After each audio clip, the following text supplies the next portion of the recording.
Last month, I took on Big Pharma, Big Pharma, Big Pharma, Big Pharma. Last week, President Trump signed 4 very aggressive executive orders to slash drug prices.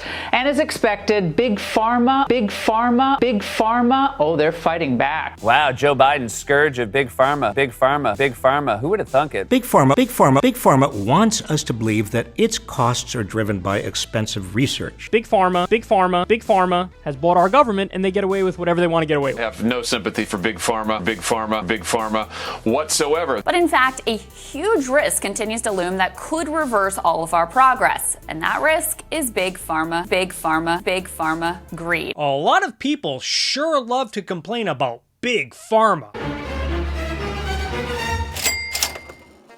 Which begs the question, what exactly is Big Pharma? Oh, you know, just like big oil, big tech, and the big banks, Big Pharma is another mindless term designed to collectivize an entire industry to make it easier for powerlusters and their cheerleaders to demonize businesses for the sin of making money. Today, we announce loudly and clearly that we will no longer accept the greed of the pharmaceutical industry. Some of you might be thinking, wait a minute, this is not about making money. After all, this is America. Nobody hates making money. So, Mr. Gonzalez, you're spending all this money to make sure you make money rather than spending money to invest in, develop drugs, and help patients with affordable life-saving drugs. And that hurts my heart, man. Like, vaccines, I'm out here defending you against anti-vaxxers, and you're focused on making profits. Big pharmaceutical companies, they have patent protection and are very protective of that because, of course, they want to make as much money as possible. Because if you can't figure out who to blame, they can all keep making money. It's just that prices for so many drugs in the United States are so high. What people really take issue with is that these companies are being so selfish for charging so much money for drugs and medication that many people desperately need and can't afford.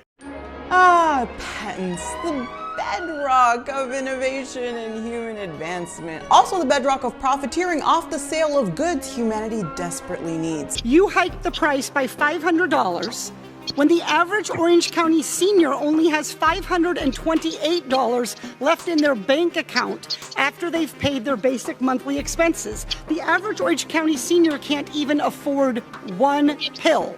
And I think this is the fundamental issue at hand here. This notion that selfishness is bad and need should take precedent over free trade and profits. This is ultimately a consequence of the morality of altruism. Again, this isn't just about altruism. Again, this isn't just about altruism. This isn't just about altruism. This isn't just about altruism. Altruism, altruism, altruism, altruism. The notion that the selfless concern for others is the standard of value. So if a large corporation has medicine and there are people who will suffer and or die without the medicine, then altruism says that the corporation should just give away the medicine for free. I mean, who cares that somebody has to make the medicine and distribute the medicine? Altruism says that what really matters is that somebody needs the medicine. Of course, you could apply this logic to many other issues where being selfish is not controversial. Do you own and operate a restaurant or a farm or a grocery store for a profit? Well, people will die if they don't eat, so you should really just give all of your food away, especially to people who cannot afford to eat. Do you use Airbnb to rent out a room in your house? How dare you make money when there are probably homeless people in your area that need shelter? Or put making money aside and consider the act of spending money on your own personal desires. Think about how many people spend hundreds of dollars on going to concerts, going to sporting events, maybe spend hundreds of dollars on a new video game console to play video games on. A consistent altruist would argue that the money that you're spending selfishly enjoying your life can go to a charity or some noble cause. And the time you're spending on enjoying life can be spent on volunteering at a soup kitchen or volunteering to clean up a polluted beach, or whatever the pet cause of the day is. Jesus Christ, stop being so selfish, you guys. Defenders of altruism will sometimes argue that it's not possible to be 100% altruistic all of the time, which is actually true because death is the logical consequence of a morality where sacrifice is the standard. But defenders of altruism will often invoke some analogy about how when oxygen masks drop on an airplane that you put yours on first because otherwise you can't help out others. Other preachers of altruism have said that taking care of yourself is noble because it means that you're not being a burden on other people. You have to take care of yourself, but that's not selfish. That's actually magnanimous. If I take care of me, that means the state doesn't have to take care of me. That's a beautiful thing. Again, the standard is other people. But perhaps the problem is not humans' inability to perfectly practice a code of ethics that preaches sacrifice. Maybe the problem is the code of ethics that preaches sacrifice to begin with. After all, human beings are not sacrificial animals. Maybe this is a reason why some of the most anti-capitalist ideologues who happen to preach bromides like sacrificing for your country or sacrificing for some other notion of a greater good often engage in large-scale suppression and mass murder. Really makes you think. Anyway, back to those high drug prices. It is true that drug prices are seemingly high in the United States. Often when this issue comes up, whether we hear it from power-lusting politicians or their brain-dead cheerleaders in the media, we often hear about the seemingly high profits that drug companies make along with the generous pay for their executives. Maybe some anecdotes about unfortunate families struggling to pay for prescriptions to boot. What's rarely talked about is the extremely complicated healthcare, health insurance, and drug industries. Complications that are largely a result of government regulation. So how can they get away with hiking up prices? Well, it's a lack of regulation. Liar! That ends up drastically increasing costs and distorting price mechanisms in the market. And we cannot discuss government regulation of drugs without first discussing the Food and Drug Administration.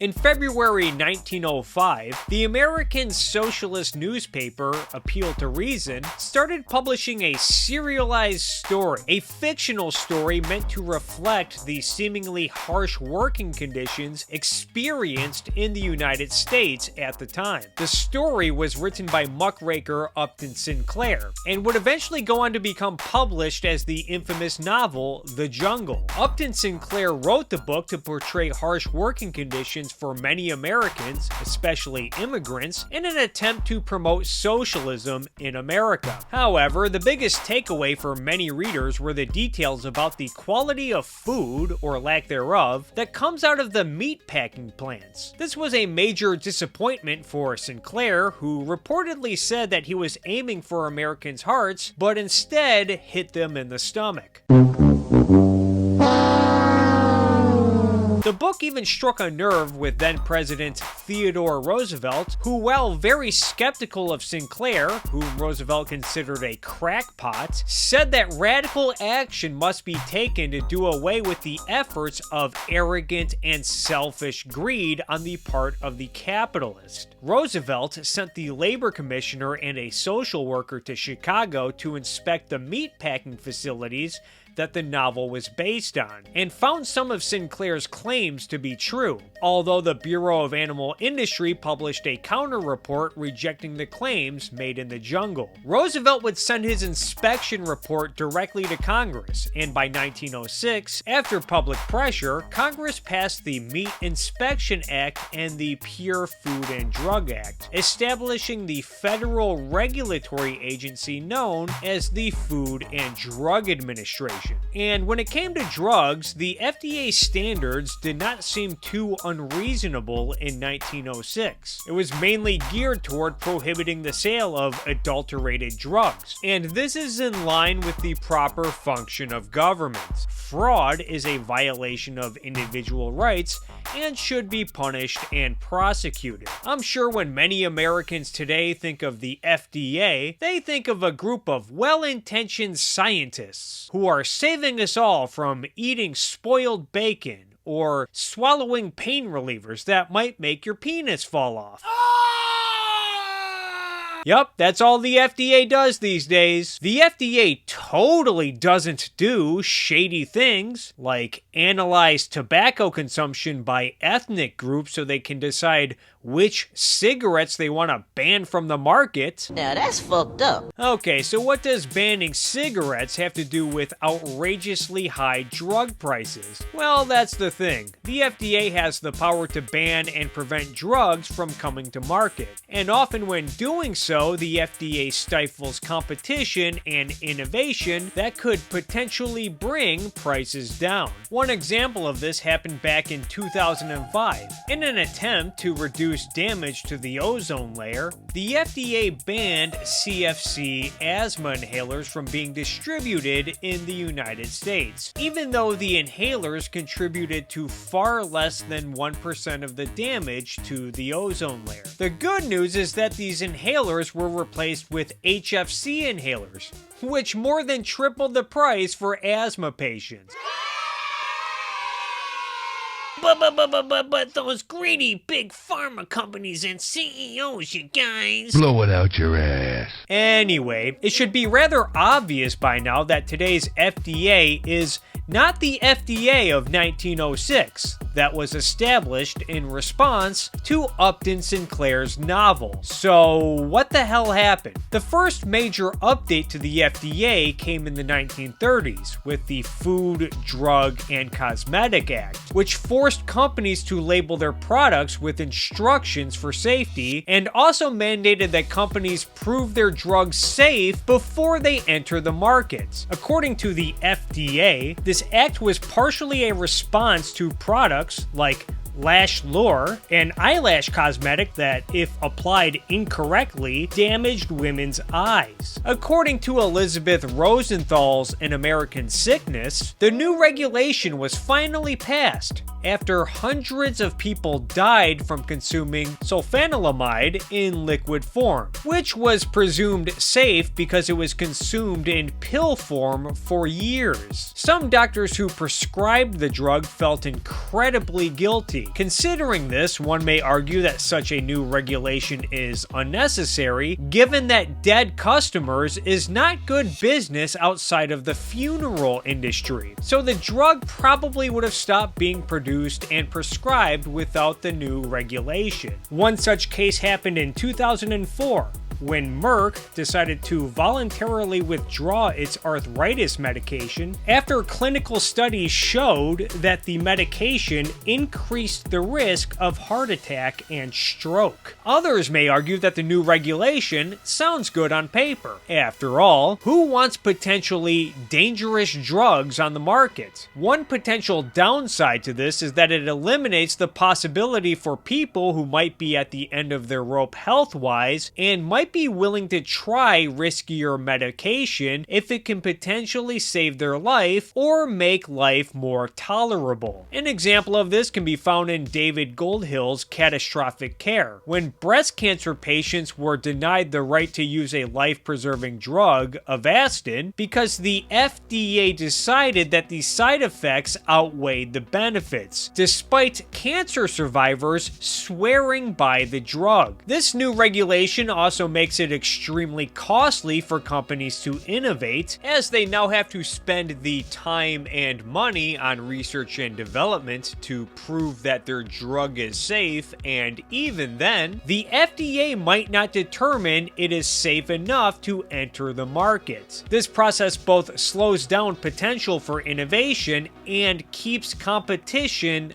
out of the market. In 1962, Congress amended the Food, Drug, and Cosmetic Act to not only require that new drugs be proven safe, but also be proven effective. And again, to many this might sound appealing, because without such regulation, many people might fall victim to swindlers looking to sell snake oil for a quick buck. However, a noticeable downside of the amendment is the added cost of testing and stifling of innovation and competition in the marketplace. Going back to Elizabeth Rosenthal's book An American Sickness, nobody in 1962 cared because drugs were cheap. In 2020, the cost was severe. As America was locking down the economy in response to the spreading coronavirus, throwing millions out of work, destroying thousands of businesses, and bringing production to a screeching halt, vaccines for the coronavirus were developed based on a new mRNA technology. The Massachusetts-based biotech company Moderna had a vaccine designed as early as January,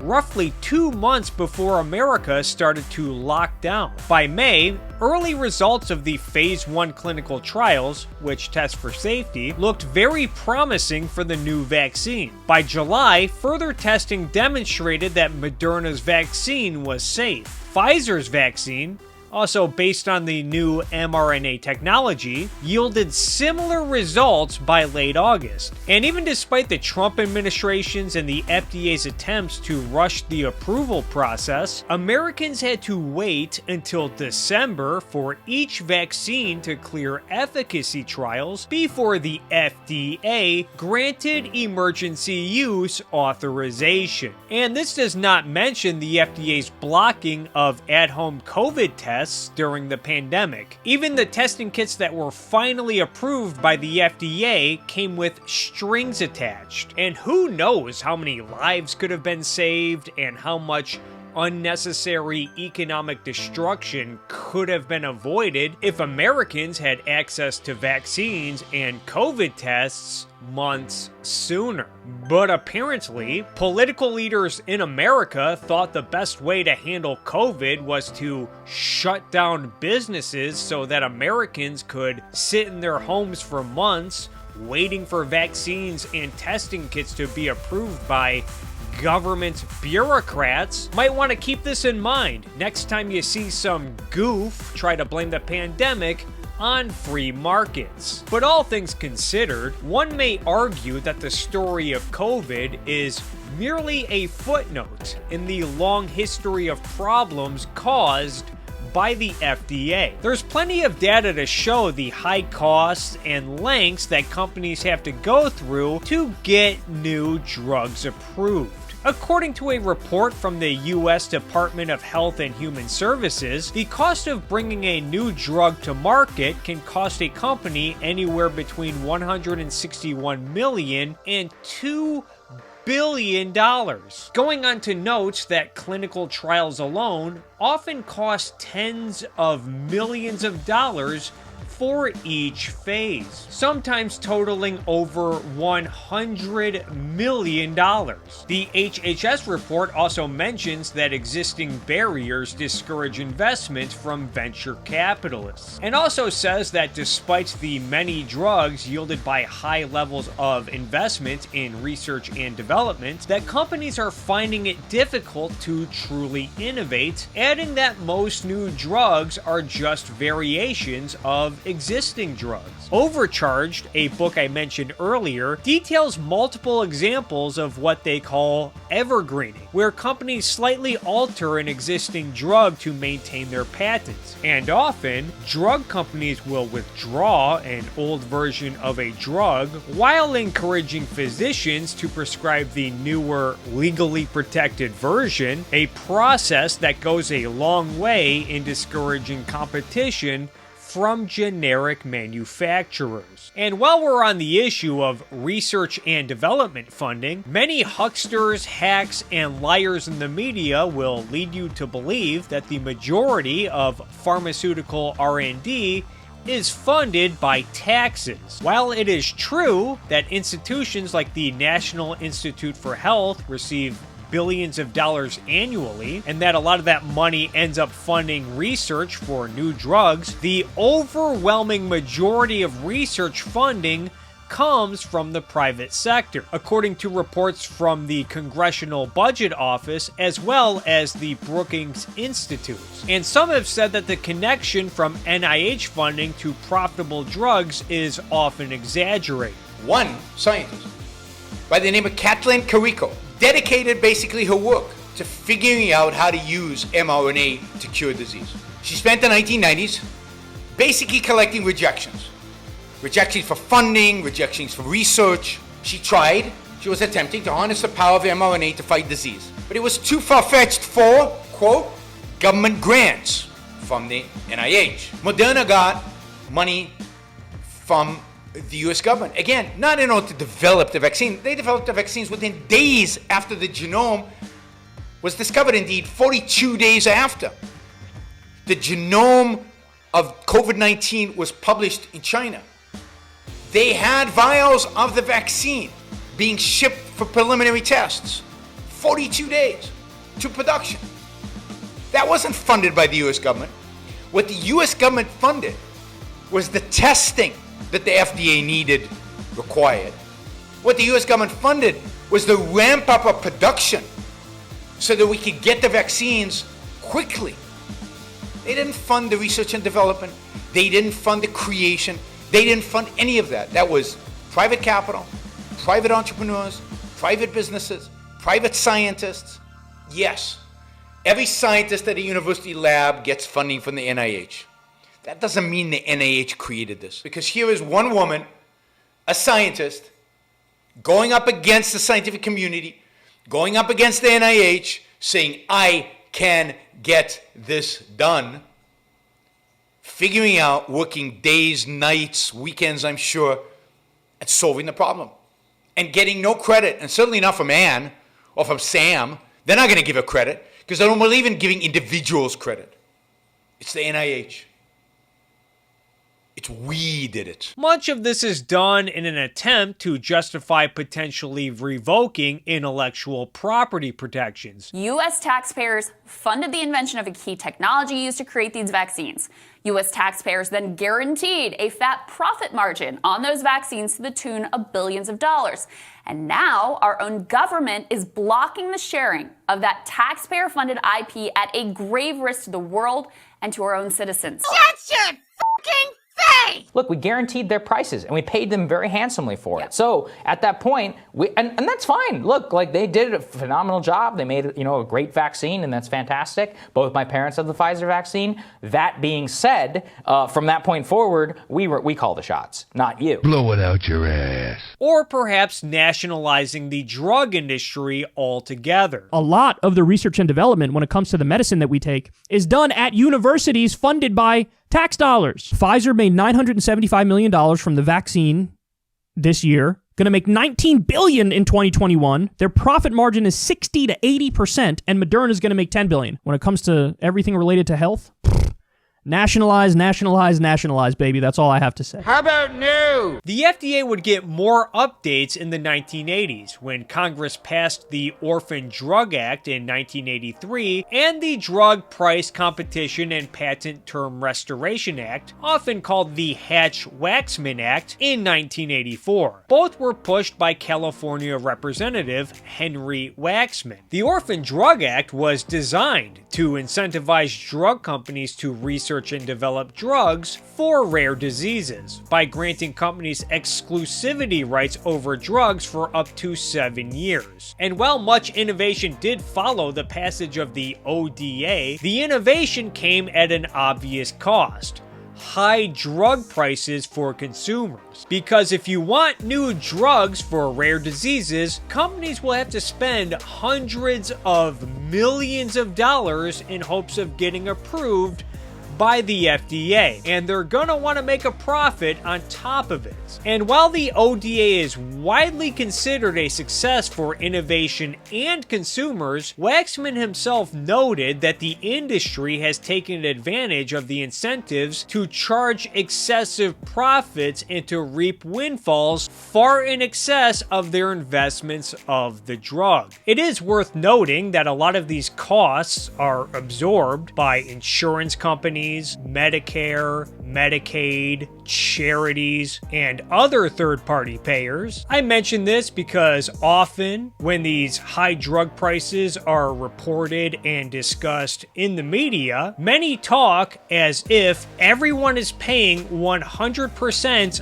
out of pocket for these drugs and treatments. In 2021, the House Committee on Oversight and Reform published a report about two particular drugs produced by the pharmaceutical company AbbVie. The report claims that AbbVie had deliberately raised prices on Humira and Imbruvica multiple times since each were introduced. Some of you may be wondering why no pharmaceutical companies have tried to compete. After all, don't we have Wild West hyper-capitalism? Right now, when we have this no-holds-barred Wild West hyper-capitalism. Okay, you expect me to believe that load of crap? Well, as it turns out, companies have tried and failed to compete with AbbVie, whom, according to the report, were able to maintain its monopoly status by abusing the Orphan Drug Act to keep extending their patent protections. The report also tries to blame the government's inability to negotiate prices on behalf of Medicare patients like other countries do, and this is often proposed as a solution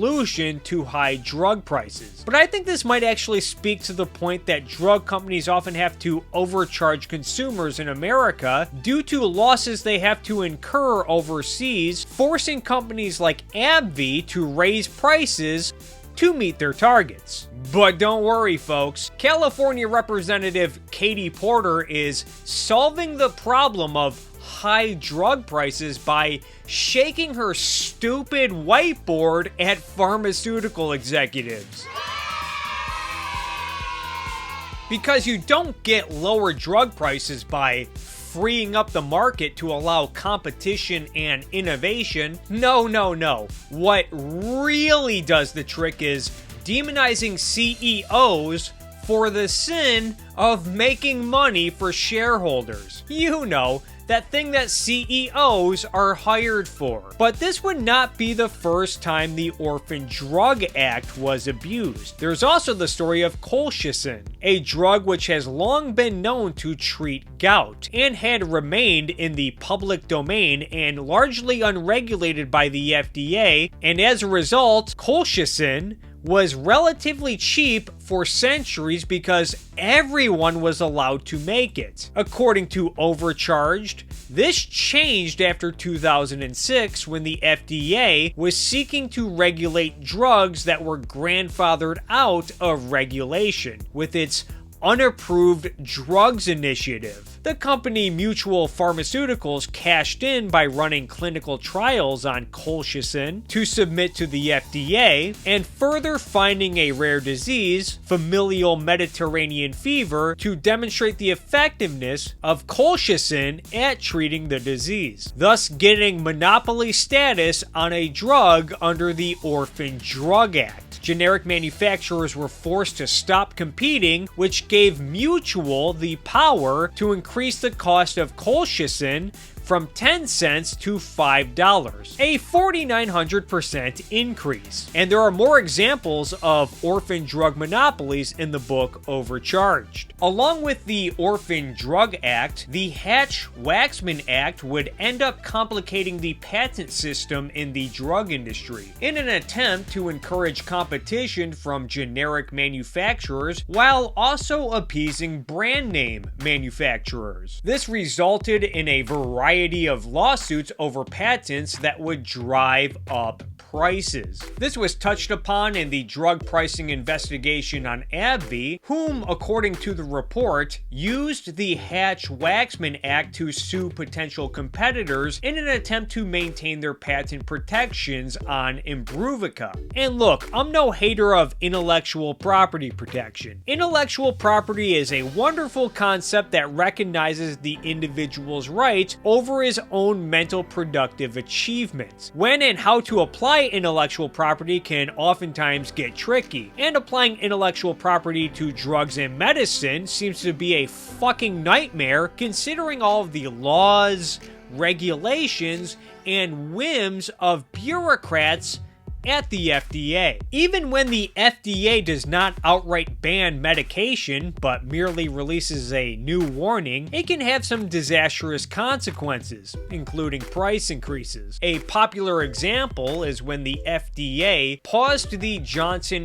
& Johnson COVID vaccine after 6 cases of blood clotting were reported amongst 7 million recipients of the vaccine. This decision was scrutinized at the time, especially considering that COVID increased the risk of blood clotting significantly more than the vaccine. And according to some reports, the FDA's decision may have eroded the public's trust in the Johnson & Johnson vaccine. But another example is when the FDA issued a new warning against a cheap anti-nausea medication, droperidol, often provided by hospitals in emergency room use. Because many hospitals often rely on third parties like group purchasing organizations to order drugs, hospitals began getting stocked with much more expensive anti-nausea medication. And because group purchasing organizations make commission off of orders, they had more incentive to purchase more expensive drugs. When doctors and hospitals investigated the FDA warning after the medicine shortages and unhappy patients, they found that the increased risk with droperidol only occurred when it was administered over 50 times the recommended dosage, meaning that the FDA warning was incredibly overblown. Another issue for hospitals, clinics, and other care providers is that they often have to keep their prices high on the expectation that third-party payers, most notably insurance companies, will try to negotiate down bills. In many cases, hospitals actually have leverage against insurance companies, for they have quality reputations and loyal patients. In some cases, the Affordable Care Act, which was meant to make healthcare and medicine more affordable, made things even worse. Going back to An American Sickness, Rosenthal describes the story of a chemistry teacher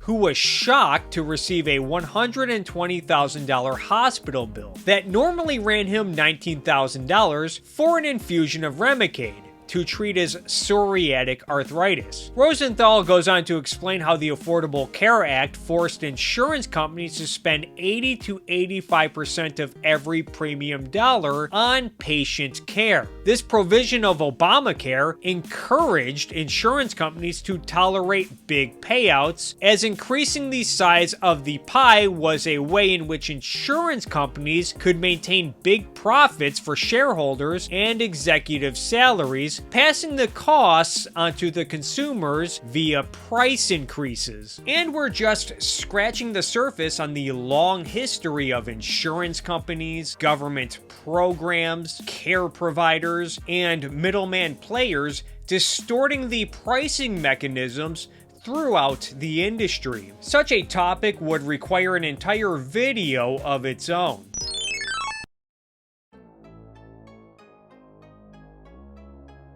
So who really is to blame for high drug prices in America? If you recall the beginning of this video, many pundits and politicians are eager to simply throw Big Pharma under the bus because, hey, they're motivated by making money. When in reality, the regulatory state has complicated the industry to the point where exploiting existing laws and regulations to keep competition out of the market and squeeze other large corporations is a preferable strategy to innovating and competing. Contrary to what many politicians and commentators may lead you to believe, America does not have a free market in drugs and medicine, which is largely a result of a contempt for, if not at the least a distrust of, the profit motive, which is ultimately a consequence of the ethics of altruism. The distrust of the profit motive is often the justification for further government intervention in drugs and medicine, because many assume that without regulations, that drug companies will lie,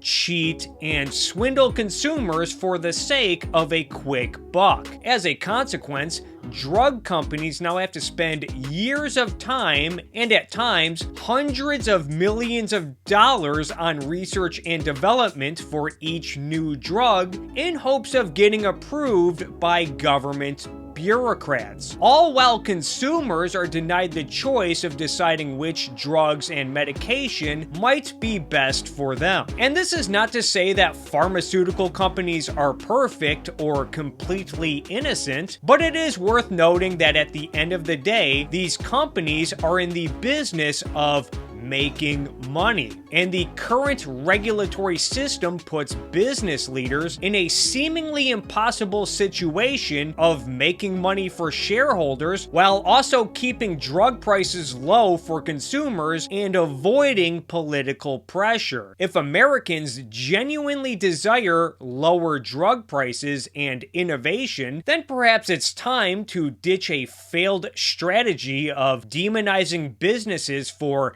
making money in favor of freeing up the market in drugs, healthcare, and insurance.